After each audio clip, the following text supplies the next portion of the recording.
Bonjour et bienvenue dans cette vidéo pour apprendre le fonctionnement de base du routage avec Angular.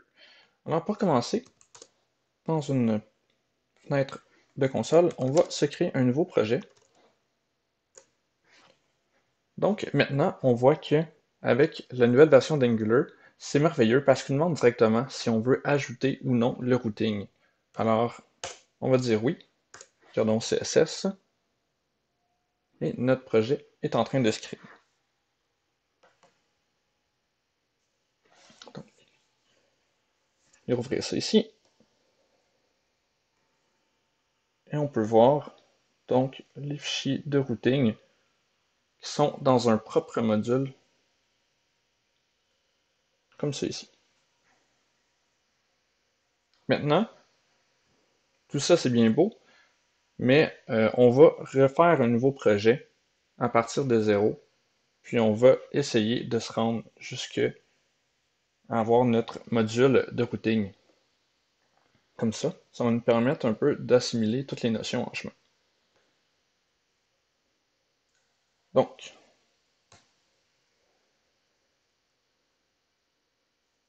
on va venir se faire un deuxième démo, et cette fois, n'ajoutons pas le routing.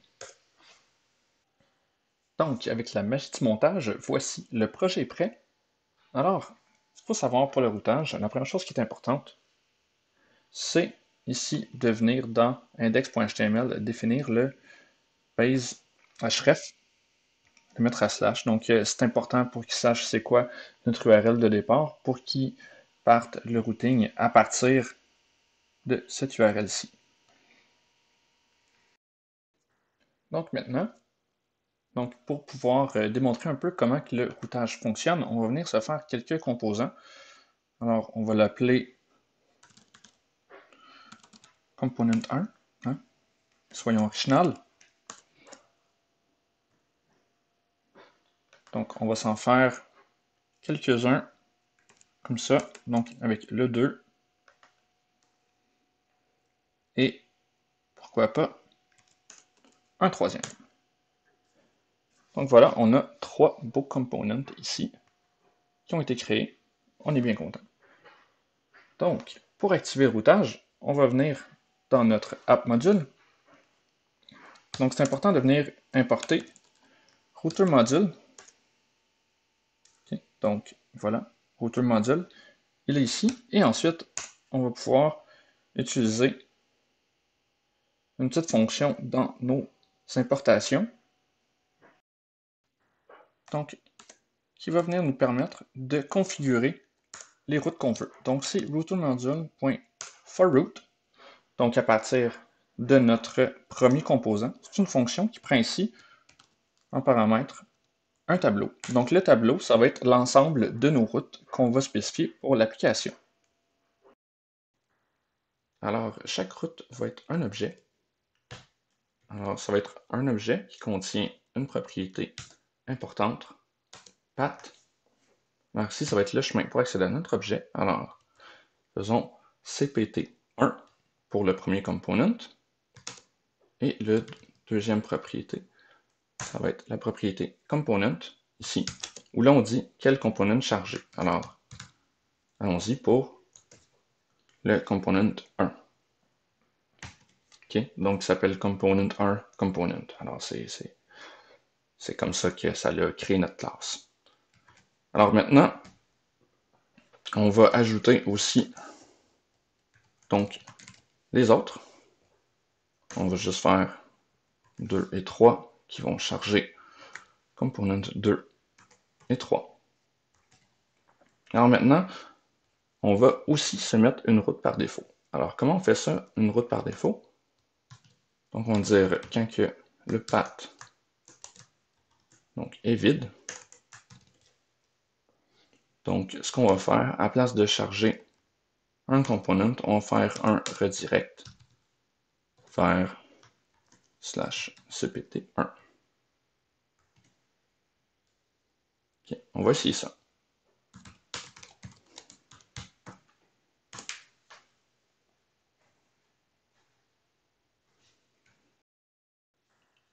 Bon, alors ici, on remarque on a une erreur, c'est parce qu'il nous manque en fait une petite propriété.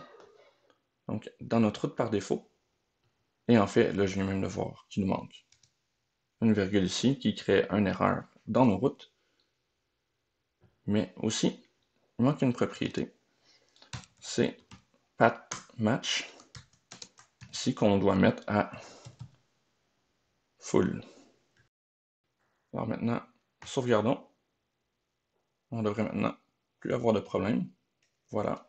Donc, path match à full, ce que ça veut dire, c'est que ça prend le path au complet. L'autre option serait préfixe, qui dit, exemple, si on avait ici un paramètre, alors les paramètres, on va les déclarer avec un 2 points dans le path. Full, ça veut dire qu'il va prendre l'URL au complet. Et si on avait mis préfixe, ce serait seulement la première partie. C'est important de le mettre à full quand on a ici le path vide pour que la redirection se fasse correctement. Donc, on va remettre ça comme c'était ici. Maintenant, ce qui est important, là, avec les URL, on va charger le bon component, mais présentement, on n'a aucune place pour l'afficher.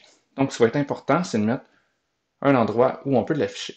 Alors, ici, on va remplacer le code de notre component de base, donc dans App Component, et on va mettre ici la balise Router Outlet, qui est principalement l'emplacement où nos components vont venir s'ajouter à l'intérieur du Router Outlet. Donc ici, on va avoir component 1, component 2, component 3 qui vont venir être ajoutés, qui vont s'échanger en fonction de l'URL qu'on va mettre. Donc, si on regarde ça ici maintenant, qui est notre application, on voit ici, ça fonctionne. Là, on est sur PT2. Si on a regardé, là, quand on met juste l'URL sans aucune route, on voit que la redirection fonctionne. Ça nous amène à CPT1, qui nous dit que c'est bien le component 1. Donc, si on essaie maintenant les autres URL, comme le component 2, on voit que ça change, component 3, et voilà, on voit tout le temps ici, ça change. Parfait. Maintenant, ce qu'il nous reste à savoir, c'est comment est-ce qu'on peut envoyer des paramètres et aussi comment récupérer les paramètres et comment faire des liens correctement. Alors, on va revenir dans notre App Component pour se faire un menu avec un lien vers chacun de nos components pour pouvoir les changer sans avoir besoin de taper l'URL directement. Ce qu'on va utiliser pour faire les liens, ça va être l'attribut routerlink. Donc, on va commencer par se faire une petite structure. On va mettre le lien dans une balise A parce que c'est pratique pour faire des liens, mais ça pourrait être sur n'importe quelle balise qu'on met l'attribut ici, routerlink. Donc, voilà. Routerlink, ce qu'il prend comme paramètre, c'est un tableau. Alors, le premier paramètre, la première valeur de notre tableau, en fait, c'est l'URL qu'on veut atteindre, comme component 1. Et le reste, les autres paramètres ici, ce serait pour nos paramètres. Okay. Écrit comme ça ici. On y reviendra un petit peu plus tard. Pour l'instant, on n'avait aucun paramètre dans notre route. Alors, on va faire ça. On va dire ici, ça c'est le component 1. Alors, on va faire ici la même chose pour nos autres components. Alors, le 2, ici, le 3, donc 2 et 3. On vient voir maintenant notre démo. On voit, on a un magnifique menu, mais lorsqu'on clique, on voit que notre URL en haut change et le component ici change également. Donc maintenant, on va venir ajouter à nos routes des paramètres pour qu'on puisse changer un peu le texte qu'on soit ici en fonction des paramètres qu'on va envoyer. Alors pour ça, on va venir dans notre app module, là où on a défini nos routes. Alors on a nos routes ici. Utilisons par exemple component 3 pour lequel on va mettre slash et qu'on va ajouter un paramètre. Donc appelons-le titre. On va changer le titre. Donc on va maintenant revenir à notre app component, soit le composant qui contient le router outlet et nos liens vers les autres composants, donc un peu la racine de notre application. Alors, on va venir ajouter ici un paramètre. Alors, on va mettre victoire, donc comme valeur pour notre paramètre titre. Alors, normalement, on va pouvoir récupérer cette valeur-là, victoire, puis on va essayer de l'afficher donc dans notre component 3.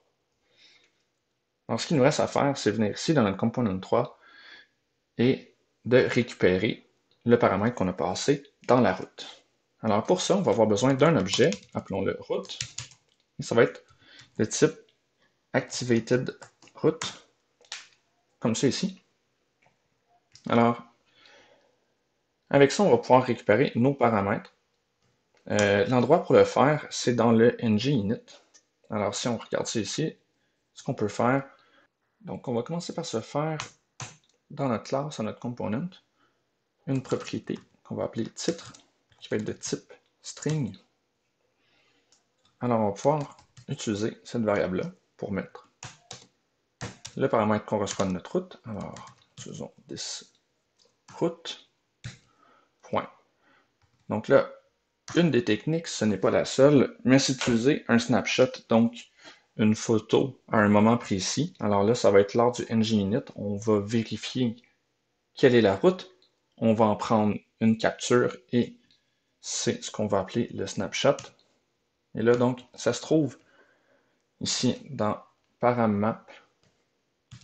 Là, donc, comme que c'est un map, donc en C#, on appelle ça un hashmap. On va venir utiliser get avec le nom de la clé. Donc, la clé ici, c'était donc titre. Si on veut voir un peu qu'est-ce qui se passe, on peut venir faire, bien sûr, un log pour aider notre débogage. Et on va venir afficher ça dans notre page. Donc, plutôt que de dire component 3 works, on va venir essayer de mettre notre variable titre.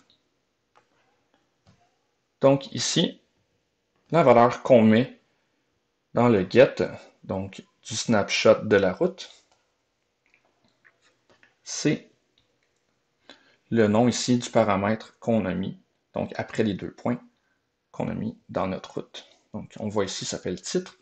On a utilisé exactement ici le même texte, titre.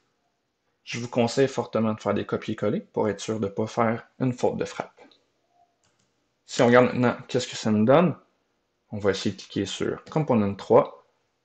On voit ici, la route a changé. On a maintenant /victoire et on affiche maintenant victoire ici. Donc, si on essaie autre chose, si on essaie par exemple wow, wow, wow, wow, wow, wow, wow, avec des exclamations, on peut voir ici, c'est directement ce qu'on reçoit. C'est ce qu'on a mis dépassé de /.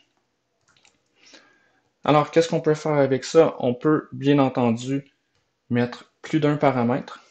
Alors, on peut venir ici, ajouter un paramètre.